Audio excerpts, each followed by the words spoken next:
What's going on, guys? Welcome back to the podcast. Talk with Beauties, episode 98, the Wednesday news. And on today's episode, we're going to talk about Bayern Leverkusen because they are making history.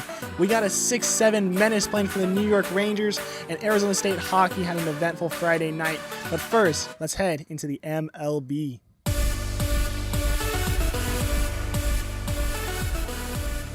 So we'll start off with the signings. Spring training started, so everyone's starting to kind of finalize their signings. Still a lot of big names that have not been finding a new team, but these guys did. So Miami and Tim Anderson agreed to a 1-year, $5 million contract. Detroit and Gio Urshela, 1 year, $1.5 million. Chicago Cubs finally get the re-signing of Cody Bellinger, 3 years, $80 million. I heard there was rumors that he wanted about 5 or 6 years, potentially $150 to $200 million. I'm not surprised that no one signed him if that is the price tag that he wanted, and same with his agent. So I would not be surprised if that's what they wanted, but I'm also not surprised that nobody did sign up for that. So supposedly this is a opt-out after 1 year and after 2 years potentially for Bellinger. So it's really just a 1-year contract potentially, meaning that he could get that 1 year and go back into free agency and look for that 5 to 6 year deal he is looking for. So who knows? Maybe it's going to happen, but that is finally finalized, and Bellinger is back in the Cubs uniform. LA Dodgers, Kike Hernandez has signed back with LA for 1 more year. I love Kike. I'm so happy to see him back in LA. I heard rumors that he was getting potential offers from the Angels. Of course, I don't know if those are true, but those are all rumors. There was a couple other teams too. The Padres and the Giants were a few of them as well. Kike, I'm not surprised, is going back to LA. That team looks outstanding. Kike is known as one of the most fan favorite Dodger out there. He's honestly one of my favorite Dodgers right now, outside of course, Ohtani. It's always been Bellinger and Kike for me. I like both of those guys so much. I think Kike's just antics in the dugout and his personality, I think it's just easy to like him. So I'm very happy that Kike is back for the Dodgers. And last new signing, St. Louis is going to pick up Brandon Crawford, the all-star shortstop from the Giants. And I think that is only a 1-year contract. There's no details on that. Pittsburgh has announced that they're extending Mitch Keller to 5 more years. Good signing there. They definitely need some star pitching, and Keller is one of those star pitchers right now in the league, so that's a good extension there. We had a tiny trade between the Dodgers and the Twins. Noah Miller is going to the Dodgers in exchange for Manuel Margot. Pretty much a 1-for-1, just nothing real special there. New York Mets got some bad news. Starting pitcher Kodai Senga will be out with a right posterior capsule strain in his shoulder. That means he's likely to miss opening day. There's no timeline return for him, but don't expect him to come back anytime soon is the unfortunate news for the Mets. Dodgers are expected to hire Matt Kemp as an advisory role for the Dodgers. I think that's actually a pretty cool pickup. Matt Kemp is also one of the most loved Dodger guys dating back to the early 2000s and 2010s and stuff like that. So Matt Kemp coming back to LA Blue. I'm liking it. And last thing to talk about, Kansas City Royals. They actually received a waiver to get their normal size lettering on the back of the uniform. So as everyone's been talking about these uniform changes, we talked about it on the podcast last week, really in depth. I'm still not a fan of them. It's been a couple spring training games and we've seen more and more pictures on them. Still not a huge fan of them. Still don't really like them.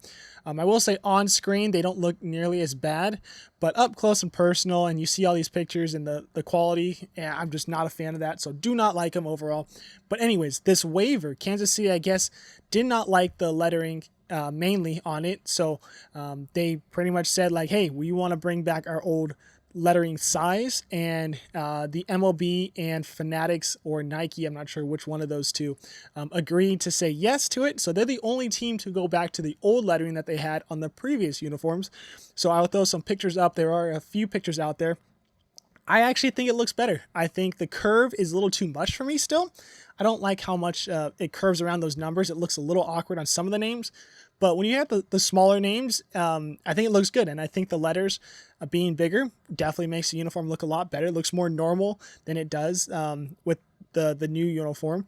So awesome. Let's see if more teams are able to do this. But as of right now, Kansas City is the only team with the waiver and getting the old uniform look back. So good job by the Royals there. All right, let's head to the NHL now. We got the Rangers extending Johnny Brodzinski for 2 years, and he's going to get $787,000 AAV. Montreal claims Colin White from the Pittsburgh Penguins, and later in the week, they made a trade. Emil Brännström will be coming to the Penguins from Columbus Blue Jackets in exchange for Alex Nylander and a conditional 2026 sixth-round pick. That condition is if Brännström scores 6 goals and is 6 goals or more from now to the rest of the season, that pick will go from a 6th to a 3rd round pick. So that's a pretty good condition there. So you're definitely probably going to see Brännström in the lineup for the Pens, hopefully getting maybe a little bit more opportunities since potentially this condition pick going from a 6th to a 3rd. The Coyotes have announced that they are terminating the contract of Adam Ruzicka. That's due to a post on his social media account where he was showing off some things that definitely should not be shown off if you're not just professional, but outside of professional, just people in general. Shouldn't be boasting it. So they announced that they are terminating the contract of Ruzicka. Valery Nichushkin, he plays for the Colorado Avalanche. He was on the player assistant program maybe almost a month and a half ago now. He has actually been cleared by the NHL and the NHLPA player assistant program to come back and practice and potentially play with the Avalanche. So that is huge news for the Avs. He's probably one of the leading goal scorers on that team outside of Makar, McKinnon, and Rantanen. So having Nichushkin back in that lineup is definitely going to help make that team look very strong. And as we mentioned at the top of the show, that 6'7" beast from the New York Rangers, his name is Matt Rempe. This guy, 6'7", 241, he's a menace out there. He's huge. Made his debut in the Stadium Series game against the New York Islanders that past week. He's actually only played just under about 10 minutes of game time through those 4 or 5 games he's had this season. And he has accumulated over 27 penalty minutes in those games. He is outstanding to watch just because of how much of a fighting menace he's out when he's out there. So is this good for the sport? I think it is. We don't see a lot of guys like this who are really only in the lineup to fight. We've seen a couple fights from Rempe. We saw Matt Martin challenge him in his debut. There's another guy from the Columbus Blue Jackets that challenged him, and Nick Delorier as well. So he's sticking up for himself. He's making a good presence. He's even getting mentioned on my podcast. So I'm saying he's doing a good job by getting people to understand who he is and getting his name out there. So look out for him. If you want to look for some big hits, big fights, and you're going to watch the Rangers, watch out for number 72, Matt Rempe. And lastly, World Juniors of 2027 has been announced where it's going to be located. It's going to be in Alberta, Canada. So Alberta will be getting the 27 World Junior Championships. All right, let's head to soccer now. We're going to start off in the Carabao Cup. It was played by Liverpool and Chelsea, and Liverpool ended up coming out on top in that game, putting Liverpool on top of all English teams with the most Carabao Cup finals wins. So congrats to Liverpool. Another trophy for Klopp as well, Jurgen Klopp. We'll head to Germany now. Bayern Leverkusen, they are the top team in the Bundesliga, and they have become the first team in German football history to go 33 games unbeaten in all competitions. That is outstanding by Leverkusen. I'm very excited to see what's going to happen because everyone thinks Bayern Munich is that team to beat in Germany soccer. And when we see a team like this who are definitely going to challenge them for not just the title of the league, but potentially other stuff as well, I'm very excited to see where this team goes. So Leverkusen is making history, and I don't think they're going to stop anytime soon. So very curious to see how much longer this unbeaten streak will go on. And lastly, just quick news, Women's Gold Cup is going off, and the U.S. women's national team, of course, is one of the favorites in that tournament. Yesterday, they played their last group stage before they get into the quarters, I believe. And they played the Mexican women's national team, who honestly have not been very good against the U.S. women's national team, and ended up putting up a huge upset 2-0 win for the Mexican team. They actually go on top of Group A because of this win. It's actually the first CONCACAF loss on U.S. soil by the U.S. since 2000. It ends an 80-game unbeaten streak at home, and it's actually the first win for the Mexican side against the U.S. since 2010. So very good win by the U.S. or by Mexico, but for the U.S., a lot to be worried about. I don't think this team is going in the right direction. I don't think this team's actually going to be competitive when it comes to World Cup time, Olympics, anything when it comes to big competitions anymore. They should be able to win this CONCACAF Gold Cup, but I'm not even positive when you lose to teams like Mexico, where they've been dominating them the last 10 years. So I don't know what's truly going to happen with the U.S. women's national team, but I don't think it's heading in the right direction. So they got to figure it out now, because it is looking very bad and it's very embarrassing for that team. All right, let's head to NASCAR. Not a lot to talk about. Didn't get to watch too much of the race, but did get to watch enough of it to tell you that it was probably one of the better races when it came to not just racing, but a lot of accidents, a lot of cautions in this one of probably the most we've seen in recent history when it comes to not just Atlanta, but just all tracks in general. But this one ended in one of the closest finishes we have maybe ever seen in NASCAR.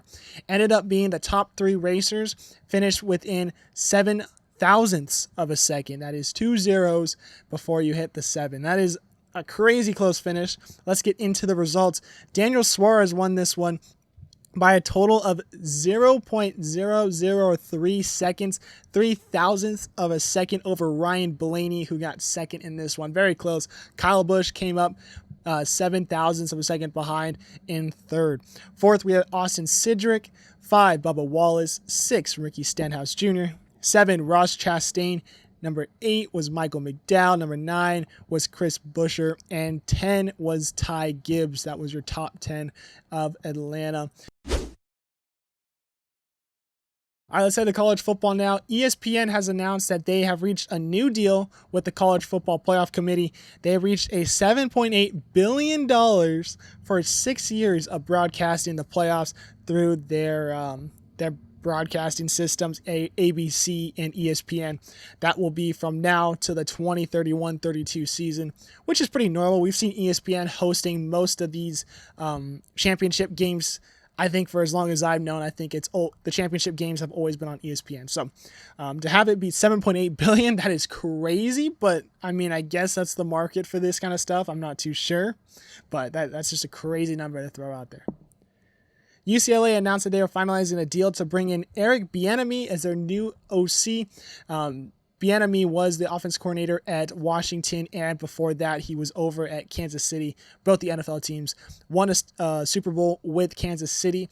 So I'm excited to see what he's going to bring to the Bruins. I think it's going to be a very solid offense, as long as they could bring back a lot of the same guys and kind of get that team back with honestly a hard season, I think, for them in the Big Ten. UMass announced earlier today that they will become the 13th member in the MAC starting in 2025-26 season. This means that UConn and Notre Dame will be the only 2 teams that do not have a conference. They'll be the only independent schools in the D1 division. UMass is actually very familiar with the MAC. They played for 4 seasons in there from 2012 to 2015. So UMass back in the MAC. Very curious to see how that goes. UMass is an absolute garbage team.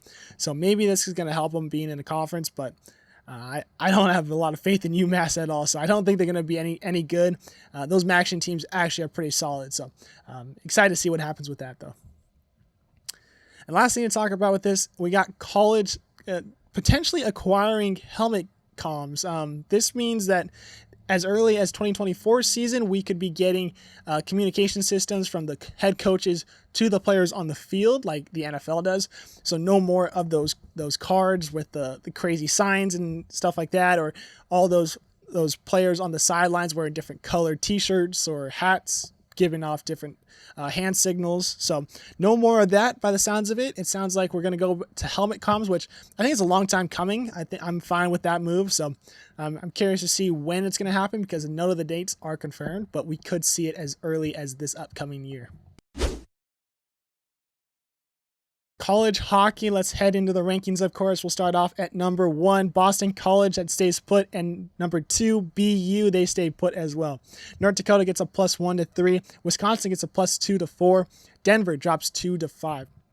Michigan State also drops 2 to 6.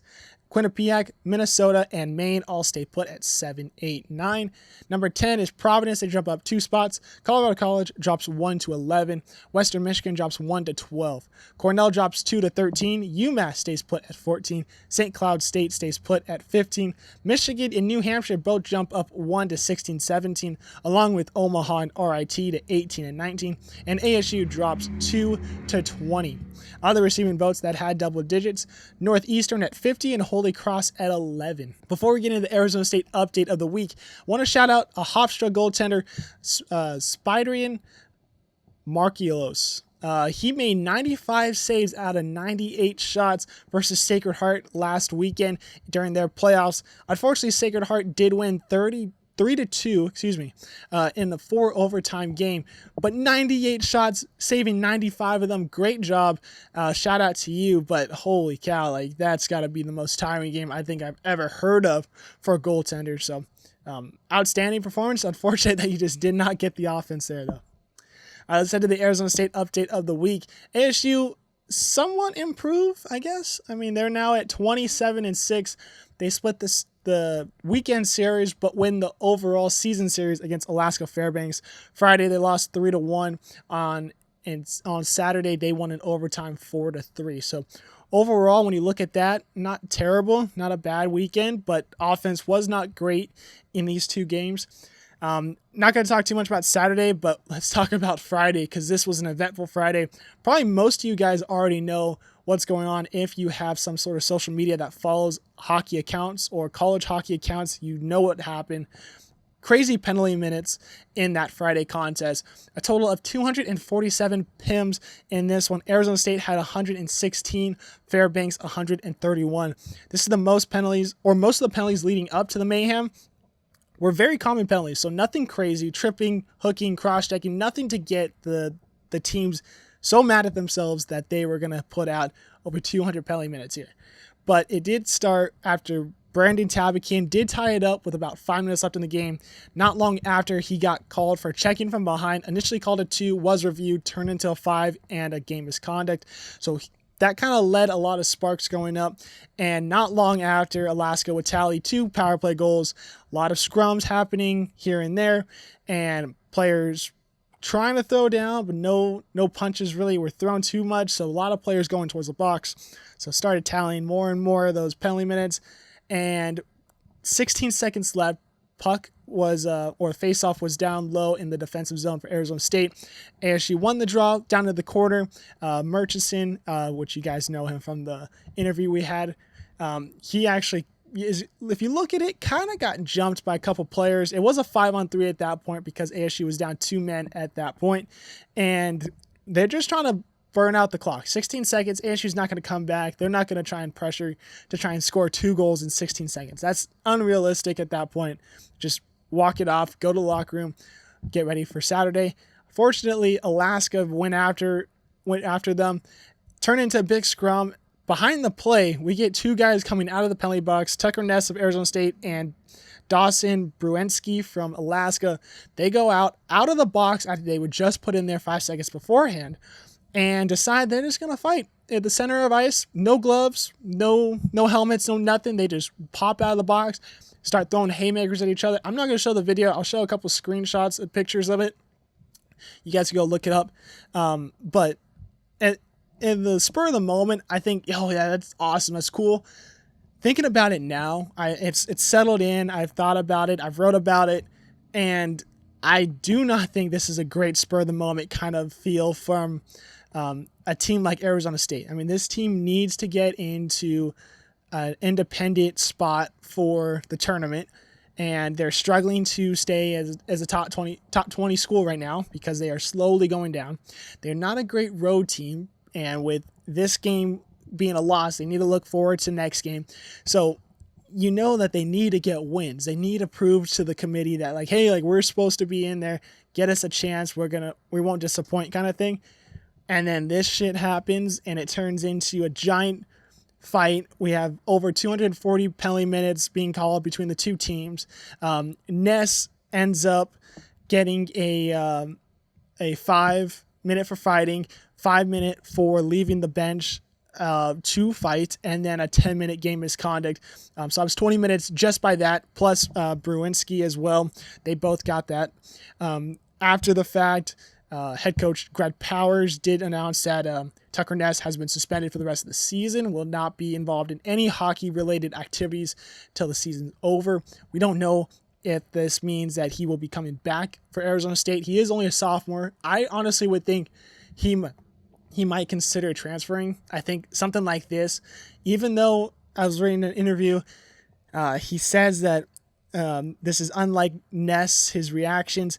I happened to play with the guy in an ice league out here once, and it was only a short 6 to 8 week season, I think, or something like that. It wasn't very long, but I did play with him, and you could tell he kind of was a hothead. I mean, you watch the games as well.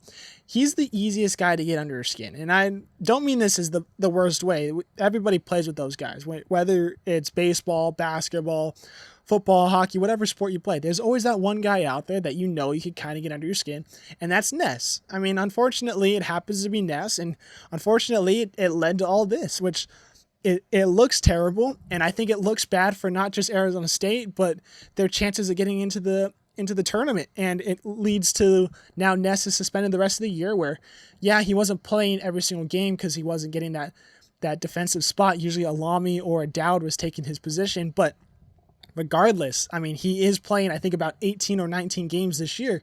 So he was making a contribution to the team, but now he's done for the rest of the year. And now they had that lingering over them.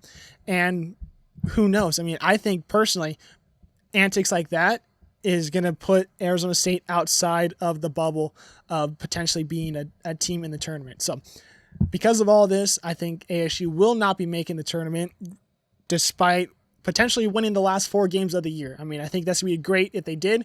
It will be awesome to put in the record book because they're actually 1 win away from the franchise record or the program record of single season wins. Excuse me. Holy cow. Could not get that one out. So, I mean, it's tough to watch. And spur of the moment, it looks awesome. It's fun. Everyone says hockey fights should be in college, but not like that. Not like that whatsoever. So hopefully he learned his lesson and hopefully he won't do anything like that again. But I think it does end up costing ASU a ton outside of just looking bad on social media, and ended up, I'm hoping it's not too bad, but it might be bad. This upcoming weekend, though, they will be back home for the weekend or the season finale at home against Long Island. So potentially good contest there. If they're able to put up 2 good wins, maybe they climb in the rankings depending on what happens outside. So all you got to do is you got to play for yourself. Go out 4-0 on the year, beat Long Island at home the last 2 games, then go up back to Alaska to play Anchorage and win those 2 games, and then give them a hard decision to say, no, you're not going to the tournament. So make it hard on the committee to say no, but it's going to be interesting last 2 weeks here for Arizona State. So I hope the best for them, but to me, it's not looking very good. All right, let's head to softball now. Let's get into the rankings, of course. Number 1, Oklahoma. They stay put, not moving. Honestly, I don't think they're going to be moved at all this year, so don't be surprised if you hear Oklahoma at number 1 for the rest of the year. 2, we got Texas. 3, Georgia. 4, Washington. Then we got the first move, and LSU gets a +2 to 5. Duke stays put at 6. Oklahoma State gets a +2 to 6. They're both tied at 6 there. 8, we got Tennessee. They drop 3 spots. Clemson stays put at 9. Stanford gets a +2 to 10. Alabama drops 1 to 11. FSU drops 1 to 12. Missouri stays put at 13. Kentucky gets a +1 to 14. Florida gets a +1 to 15. Arkansas gets a +2 to 16. Baylor gets a +5 to 17. Texas A&M drops 1 to 18. UCLA stays put at 19. Virginia Tech gets a +1 to 20. Arizona gets a +2 to 21. South Carolina drops 4 to 22. Mississippi State drops 3 to 23. Cal goes from unranked to 24. And Auburn drops 1 to 25. The only team to drop out this weekend was Oregon, and other receiving votes that were double digits happened to be Oregon leading the reign at 26, SDSU at 15, Boston University at 14, and Louisiana at 11. So upsets of the weekend, we got one more week of tournament play Then we're back into conference play. So we're going to go day by day on the upsets of the week. And we'll start off with Thursday. Number 8, Oklahoma State beat number 4, Washington 7-0. SDSU beating number 13, Missouri 3-2. Friday, number 21, Virginia Tech beat number 3, Georgia 5-4. Fullerton beats number 5, Tennessee in 6 innings 11-2. And Wichita State beats number 14, Arkansas 3-1. Saturday, Nebraska beat number 25, Oregon 6-0. Northern Iowa beat number 24, Auburn 4-2. South Alabama beats number 18, South Carolina 5-2. Kansas beats number 17, Texas A&M 1-0. Stanford beats number 2, Texas 4-3 in 8 innings. Number 22, Baylor beats number 19, UCLA 5-3. Fresno State beats number 20, Mississippi State 3-1. And number 22, Baylor beats number 13, Missouri 5-4. And only one upset on Sunday. Number 19 UCLA beats number 5 Tennessee 6-2. So a lot of upsets this past weekend. I expect it to probably be the same tournament style. You only play them once, so usually we get a lot of upsets there. So ASU update of the weekend. This team looked very good. I was able to watch Friday, Saturday, and Sunday, so I'll get into each game, kind of my thoughts. So Thursday game I did not get to watch. That was against Texas State. They lost 12-2. Not too sure what really happened in that one, but doesn't look like it was a very good game. But the Tigers, the Bobcats, I will shout them out. They went 5-0 on the weekend in this invitational. So great weekend by Texas State. They ended up outscoring pretty much everybody to the max there. So great job by the Bobcats. We had Friday, though. Arizona State played Seton Hall. They won that one 4-2, and Ohio State 12-10. That one ended in 10 innings. We'll start off with the Seton Hall game. I did see that one. I thought that was a pretty solid game. A little interesting. I thought that they left a little too many girls on base, though. Overall, not a bad game, though. I think Arizona State looked pretty solid in that one. I didn't think Seton Hall had a very good offense in that one, so the pitching looked very good. When it came to the Ohio State game, Ohio State jumped out 6-0, so it didn't look very good. And then by then, I think it was 3-0 when I left because I went over to baseball to watch their game on Saturday. So I was tuning in a little bit to see what's going on. Pretty much a back-and-forth game, though, once Arizona State was able to get that game tied. I think teams did score every inning in the extra innings, so it just came down to who was going to score one more. Arizona State happened to score 2 more and win that one 12-10. So then we head to Saturday, Utah Valley. They beat them 9-4. Pretty good offensive game there. A lot of hits in that one. And then we got Idaho State. It was a 5-1 final in 8 innings. ASU did end up winning this one, and you might be wondering how they get 5 points in that.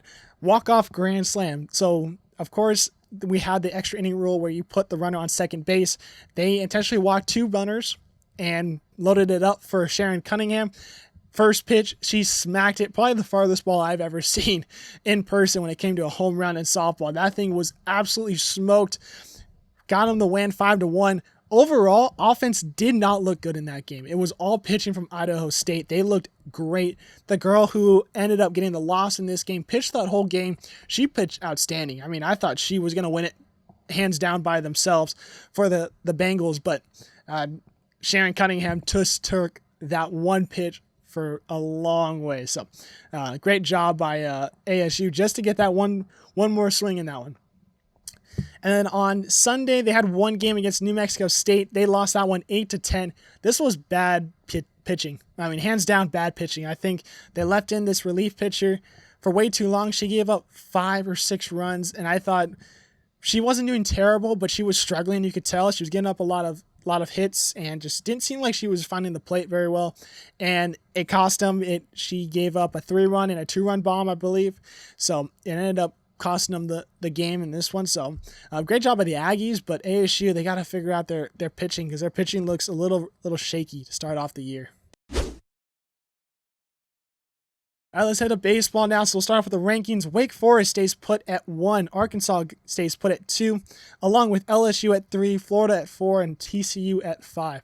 Oregon State gets a +1 to 6. Texas A&M gets a +1 to 7. Tennessee gets a +1 to 8. Vanderbilt drops 3 to 9. Clemson stays put at 10. East Carolina stays put at 11, and Duke stays put at 12.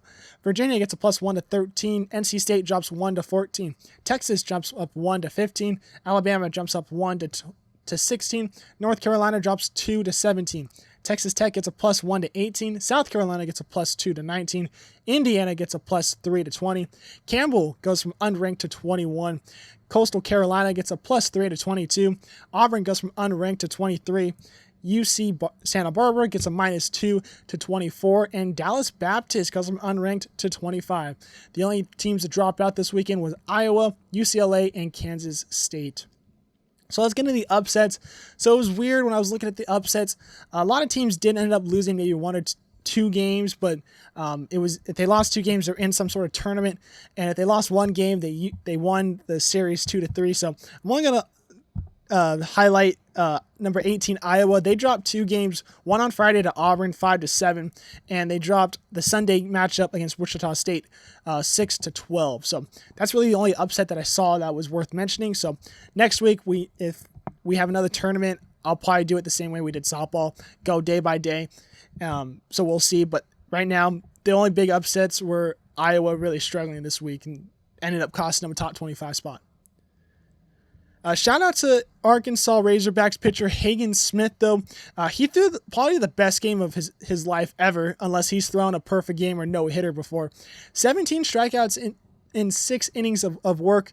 The first 15 outs of that game were all strikeouts. So great job by Smith. I don't know why Arkansas took him out. I'm guessing probably pitch count if it were all strikeouts. But outstanding performance by Smith. I'm very curious to see what this guy will do the rest of the year. So keep Hagen Smith's name in your head because might be one of the star pitchers of the season. All right, ASU updated the weekend. ASU is 5-3 now. They split their 4-game series against Ohio State this past weekend. They did, as you guys watched last week, the Wednesday news, they did beat Kansas State. It was popped up on the board because when I was editing, they won. When I was recording, they had not played yet. So Ohio State ended up coming in and were smoking in with the bats. I mean, that bat was going crazy for the Buckeyes. A lot of offense in this one. So ASU's got to figure out the pitching, both on the softball and baseball side. I think the pitching is probably going to be the struggle here on both teams.